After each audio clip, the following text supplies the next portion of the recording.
In today's Insight Scoop, we will deal with pricing your home correctly for sale.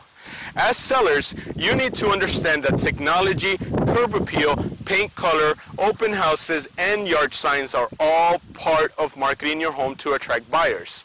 But the right buyers need to know they're buying for the right price, especially in today's market. Most buyers come to the negotiating table with a real understanding of the market conditions and prices because of the internet, where you can find all the information possible regarding a community, recently sold homes, foreclosures, and even short sales in the area. One of the hardest issues to understand as a seller is that the real estate agent does not determine the price of your home. The market conditions do. There's many factors that you need to consider when pricing your home, such as square footage, number of rooms, pool or no pool, upgrades, and most importantly, homes on the market, homes sold, months of inventory, average days on the market, and even list to sell ratios. Let's take a look at this graph, which will show you the risks of overpricing your home.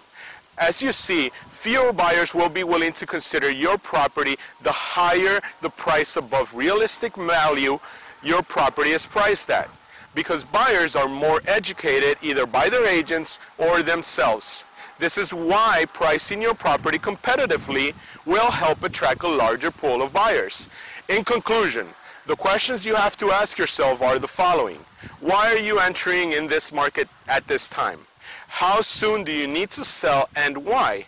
What will you do if your home isn't sold by your deadline? And how did you arrive at your price? In future episodes, we will be going into detail about what is entailed when selling your home.